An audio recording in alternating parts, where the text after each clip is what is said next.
L'iPhone 6 est sorti, ça on commence à le savoir, mais vous savez, la vie n'est pas plus belle pour autant, ça ne rend ni plus beau ni plus intelligent, et ce n'est pas pour ça que vous aurez plus d'amis. Enfin, vous je sais pas, mais moi il me tarde vraiment l'iPhone 7. Enfin bref. Bonjour à tous, nous sommes le lundi 22 septembre 2014 et c'est le Fresh News du jour, c'est parti.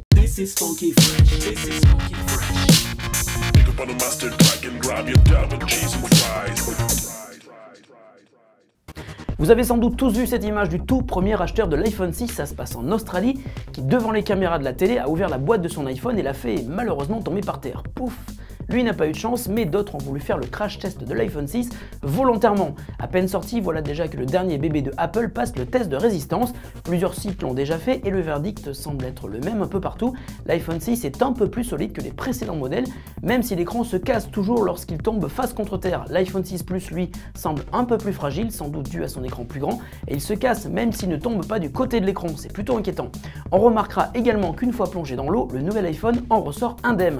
Il n'est pas étanche pour autant, mais il semble que comme le HTC One M8 et le LG G3, le smartphone supporte un passage dans l'eau, mais sans qu'il n'ait reçu de certification de type IP57 ou IP58.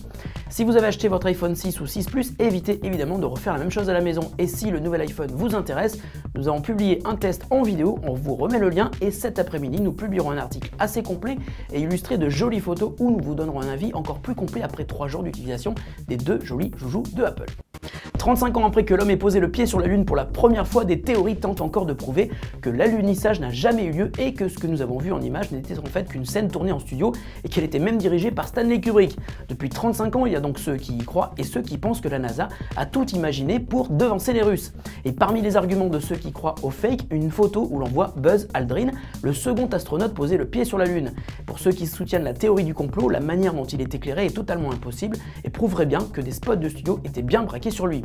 Aujourd'hui, cette théorie s'effondre grâce à Nvidia, le concepteur de cartes graphiques. À l'aide de ses toutes dernières cartes qu'il vient de présenter, GTX 980 et 970 et du moteur 3D Unreal Engine 4, Nvidia a tout simplement recréé la scène de l'alunissage pour prouver que la photo de Buzz Aldrin était bien réelle. Les cartes de Nvidia sont en effet capables de performances exceptionnelles sur le rendu de la lumière et les ingénieurs ont donc prouvé que les reflets du sol et de pièces métalliques et de la lumière environnante sur la Lune ont été les seules sources qui ont éclairé l'astronaute. Joli coup de pub pour Nvidia et sans doute la fin de 35 ans de doute sur les premiers pas de l'homme sur la Lune.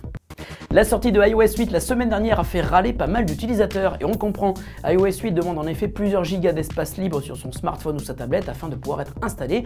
Bien souvent, il faut supprimer des tas de fichiers qui prennent de la place et l'espace de stockage sur iCloud n'est pas illimité et il est plutôt cher comparé à la concurrence.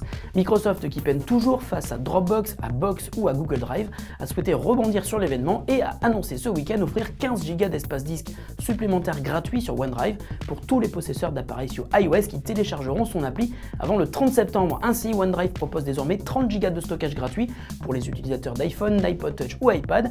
Cela reste tout de même soumis à l'obligation d'activer l'upload automatique des photos vers OneDrive depuis son appareil sous iOS. Alors à moins d'être Kim Kardashian, Jennifer Lawrence ou même s'il vous reste plein de place sur votre appareil iOS, ça serait dommage de ne pas en profiter. Et la question du jour nous vient de Nicolas, un autre, pas moi, qui nous demande s'il y a des chances pour que Windows 9 soit gratuit. En voilà une bonne question. Il se pourrait bien en effet, cher Nicolas, que le prochain Windows soit gratuit ou s'il ne l'est pas, le prix de la mise à jour devrait être assez peu élevé. La rumeur a été avancée il y a quelques jours par un site web russe qui indique que la mise à jour vers Windows 9 pourrait aller de gratuite à 20 $ pour les utilisateurs qui ont acheté un PC tournant sous Windows 8 ou pour ceux qui ont acheté la version DVD de l'OS. Pour ceux qui sont encore sur XP, Microsoft serait aussi prêt à leur faire une offre très intéressante, mais là, aucun détail n'a filtré. Rappelons que le passage de Windows 8 à Windows 8.1 était gratuit, alors pourquoi Microsoft ne s'inspirerait-il pas de Apple et rendrait ses OS entièrement gratuits? Réponse peut-être le 30 septembre, quand Windows 9 devrait être officiellement annoncé. Fresh News, c'est fini pour aujourd'hui, attention, restez bien attentifs, cette semaine nous allons vous faire gagner des smartphones 4G comme celui-là, il y en aura 3, ne manquez pas nos émissions, ce serait bien dommage. On se retrouve demain pour de nouvelles actus de la planète high-tech, salut à tous et bonne journée.